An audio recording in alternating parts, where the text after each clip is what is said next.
حضرت محمد صلی اللہ علیہ وآلہ وسلم حضرت حلیمہ سعدیہ کی گود میں۔ اس زمانے میں عرب کا دستور یہ تھا کہ جب کہ ان کے ہاں کوئی بچہ پیدا ہوتا تو وہ دیہات سے آنے والی دائیوں کے حوالے کر دیتے تھے تاکہ دیہات میں بچے کی نشو و نما بہتر ہو اور وہ خالص عربی زبان سیکھ سکے۔ دائیوں کا قافلہ مکہ میں داخل ہوا۔ انہوں نے ان گھروں کی تلاش شروع کی جن میں بچے پیدا ہوئے تھے۔ اس طرح بہت سی دائیاں جناب عبدالمطلب کے گھر بھی آئیں۔ نبی اکرم صلی اللہ علیہ وآلہ وسلم کو دیکھا، لیکن جب انہیں معلوم ہوا کہ یہ بچہ تو یتیم ہے تو اس خیال سے چھوڑ کر آگے بڑھ گئیں کہ یتیم بچے کے گھرانے سے کیا ملے گا۔ اس طرح دائیاں آتی رہیں اور جاتی رہیں، کسی نے آپ کو دودھ پلانا منظور نہ کیا، اور کرتی بھی کیسے؟ یہ سعادت تو حضرت حلیمہ سعدیہ کے حصے میں آنا تھی۔ جب حلیمہ رضی اللہ عنہا مکہ پہنچی تو انہیں معلوم ہوا سب عورتوں کو کوئی نہ کوئی بچہ مل گیا ہے اور وہ صرف بغیر بچے کے رہ گئی ہیں۔ اب کوئی بچہ باقی نہیں بچا، ہاں ایک یتیم بچہ ضرور ہے جسے دوسری عورتیں چھوڑ گئی ہیں۔ حلیمہ سعدیہ رضی اللہ عنہا نے اپنے شوہر عبداللہ بن حارث سے کہا، خدا کی قسم مجھے یہ بات بہت ناگوار گزر رہی ہے کہ میں کسی بچے کے بغیر واپس جاؤں، دوسری عورتیں بچے لے کر جائیں، یہ مجھے طعنہ دے گی، اس لیے کیوں نہ ہم اس یتیم بچے کو لے لیں۔ عبداللہ بن حارث بولے، کوئی حرج نہیں، ہو سکتا ہے اللہ اسی بچے کے ذریعے ہمیں خیر و برکت عطا فرما دے۔ چنانچہ حضرت حلیمہ سعدیہ رضی اللہ عنہا عبدالمطلب کے گھر گئیں۔ جناب عبدالمطلب اور حضرت آمنہ نے انہیں خوش آمدید کہا، پھر آمنہ انہیں بچے کے پاس لے گئیں۔ آپ اس وقت ایک ادنیٰ چادر میں لپٹے ہوئے تھے، وہ چادر سفید رنگ کی تھی، آپ کے نیچے ایک سبز رنگ کا ریشمی کپڑا تھا، آپ سیدھے لیٹے ہوئے تھے، آپ کی سانس کی آواز کے ساتھ مشک کی سی خوشبو نکل کر پھیل رہی تھی۔ حلیمہ سعدیہ رضی اللہ عنہا آپ کے حسن و جمال کو دیکھ کر حیرت زدہ رہ گئیں۔ آپ اس وقت سوئے ہوئے تھے اور انہوں نے آپ کو جگانا مناسب نہ سمجھا، لیکن جوں ہی انہوں نے آپ کو پیار سے اپنا ہاتھ آپ کے سینے پر رکھا، آپ مسکرا دی اور آنکھیں کھول کر ان کی طرف دیکھنے لگے۔ حضرت حلیمہ سعدیہ رضی اللہ عنہا فرماتی ہیں، میں نے دیکھا آپ کی آنکھوں سے ایک نور نکلا جو آسمان تک پہنچ گیا، میں نے آپ کو گود میں اٹھایا اور آپ کو دونوں آنکھوں کی درمیانی جگہ پر پیار کیا، پھر میں نے آپ کی والدہ اور عبدالمطلب سے اجازت چاہی، بچے کو لیے قافلے میں آئی، میں نے آپ کو دودھ پلانے کے لیے گود میں لٹایا تو آپ دائیں طرف سے دودھ پینے لگے۔ پہلے میں نے آپ کو بائیں طرف سے دودھ پلانا چاہا، لیکن آپ نے اس طرف سے دودھ نہ پیا، دائیں طرف سے آپ فوراً دودھ پینے لگے۔ بعد میں آپ کی یہی عادت رہی، آپ صرف دائیں طرف سے دودھ پیتے رہے، بائیں طرف سے میرا دوسرا بچہ دودھ پیتا تھا۔ پھر قافلہ روانہ ہوا۔ حلیمہ سعدیہ رضی اللہ عنہا فرماتی ہیں، میں اپنے خچر پر سوار ہوئی، آپ کو ساتھ لیا، اور اب ہمارا خچر جو پہلے سب خچروں سے پیچھے تھا اس نے سب کو پیچھے چھوڑ دیا۔ پہلے وہ مریل ہونے کی وجہ سے سب سے پیچھے رہتا تھا۔ اب میری ساتھی خواتین جو تھیں وہ حیرانگی سے مجھ سے کہنے لگیں، اے حلیمہ، یہ آج کیا ہو رہا ہے؟ تمہارا خچر اس قدر تیز کیسے چل رہا ہے؟ کیا یہ وہی خچر ہے جس پر تم آئی تھی اور جس کے لیے ایک قدم اٹھانا مشکل تھا؟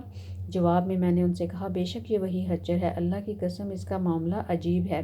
پھر یہ لوگ تو بنو سعد کی بستی پہنچ گئے۔ ان دنوں یہ علاقہ خشک اور قحط زدہ تھا۔ حلیمہ سعدیہ رضی اللہ عنہا فرماتی ہیں، اس شام جب بکریاں چر کر واپس آئیں تو ان کے تھن دودھ سے بھرے ہوئے تھے، جبکہ اس سے پہلے ایسا کبھی نہیں تھا۔ ان میں سے دودھ بہت کم اور بہت مشکل سے نکلتا تھا۔ ہم نے اس دن اپنی بکریوں کا دودھ دوہا تو سارے برتن بھر گئے اور ہم نے جان لیا کہ یہ ساری برکت اس بچے کی وجہ سے ہے۔ آس پاس کی عورتوں میں بھی یہ بات پھیل گئی، ان کی بکریاں بدستور بہت کم دودھ دے رہی تھیں، غرض ہمارے گھر میں ہر طرف ہر چیز میں برکت نظر آنے لگی۔ دوسرے لوگ تعجب میں رہے۔ اس طرح 2 ماہ گزر گئے۔ 2 ماہ میں آپ چلنے پھرنے لگے، آپ 8 ماہ کے ہوئے تو باتیں کرنے لگے اور آپ کی باتیں سمجھ میں آتی تھیں۔ 9 ماہ کی عمر میں آپ بہت صاف گفتگو کرنے لگے۔ اس دوران آپ کی بہت سی برکات جو تھی وہ دیکھنے میں آئیں۔ حلیمہ سعدیہ فرماتی ہیں، جب میں آپ کو اپنے گھر لے کر آئی تو بنو سعد کا کوئی گھرانہ ایسا نہ تھا جس سے مشک کی خوشبو نہ آتی ہو۔ اس طرح سب لوگ آپ سے محبت کرنے لگے۔ جب ہم نے آپ کا دودھ چھڑایا تو آپ کی زبان مبارک سے یہ کلمات نکلے جن کا ترجمہ یہ ہے، یعنی اللہ بہت بڑا ہے، اللہ تعالیٰ کے لیے ساری تعریف ہے اور اس کے لیے صبح اور شام پاکی ہے۔ پھر جب 2 سال کے ہو گئے تو ہم آپ کو لے کر آپ کی والدہ کے پاس آئے۔ اس عمر کو پہنچنے کے بعد بچوں کو ان کے ماں باپ کے حوالے کر دیا جاتا تھا۔ ادھر ہم آپ کی برکات دیکھ چکے تھے اور ہماری آرزو تھے کہ ابھی آپ کچھ عرصہ ہمارے پاس رہیں۔ چنانچہ ہم نے اس بارے میں آپ کی والدہ سے بات کی تو ان سے کہا ہمیں اجازت دیجیے کہ ہم اس بچے کو 1 سال اور اپنے پاس رکھیں۔ میں ڈرتی ہوں کہیں اس پر مکہ کی بیماریوں اور آب و ہوا کا اثر نہ ہو جائے۔ جب ہم نے ان سے بار بار کہا تو حضرت آمنہ مان گئیں اور ہم آپ کو اپنے گھر واپس لے آئے۔ جب آپ کچھ بڑے ہوئے تو گھر سے نکل کر دوسرے بچوں کو دیکھتے تھے، وہ آپ کو کھیلتے نظر آتے، آپ ان کے نزدیک نہ جاتے۔ ایک روز آپ نے مجھ سے پوچھا امی جان کیا بات ہے، دن میں میرے بہن بھائی نظر نہیں آتے؟ آپ اپنے دودھ شریک بھائی عبداللہ اور بہنوں انیسہ اور شیمہ کے بارے میں پوچھ رہے تھے۔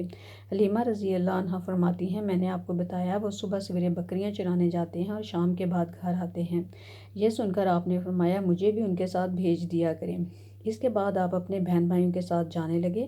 آپ خوش خوش جاتے اور واپس آتے۔ ایک دن میرے بچے خوفزدہ انداز میں دوڑتے ہوئے آئے اور گھبرا کر بولے امی جان جلدی چلیے ورنہ ہمارے بھائی محمد ختم ہو جائیں گے۔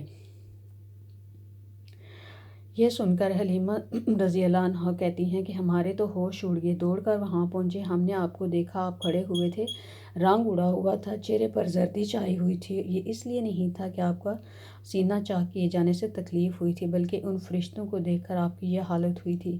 حلیمہ رضی اللہ عنہا فرماتی ہیں ہم نے آپ سے پوچھا کیا ہوا تھا؟ آپ نے فرمایا میرے پاس 2 آدمی آئے تھے، وہ سفید کپڑے پہنے ہوئے تھے، وہ دونوں حضرت جبرائیل اور حضرت میکائیل علیہ السلام تھے۔ ان دونوں میں سے ایک نے کہا کیا یہ وہی ہے؟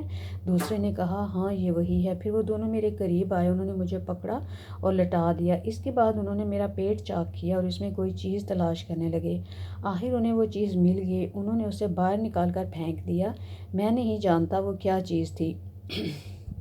اس چیز کے بارے میں دوسری روایات میں یہ وضاحت ملتی ہے کہ وہ سیاہ رنگ کا ایک دانہ سا تھا۔ یہ انسان کے جسم میں شیطان کا گھر ہوتا ہے اور شیطان انسان کے بدن میں یہیں سے اثرات ڈالتا ہے۔ حلیمہ سعدیہ رضی اللہ عنہا فرماتی ہیں پھر ہم آپ کو گھر لے آئے اور اس وقت میرے شوہر عبداللہ بن حارث نے مجھ سے کہا حلیمہ مجھے ڈر ہے کہیں اس بچے کو کوئی نقصان نہ پہنچے، اس لیے اسے اس کے گھر والوں کے پاس پہنچا دو۔ میں نے کہا ٹھیک ہے۔ پھر ہم آپ کو لے کر مکہ کی طرف روانہ ہوئے۔ جب میں مکہ کے بالائی علاقے میں پہنچی تو آپ اچانک غائب ہو گئے اور میں حواس باختہ ہو گئی۔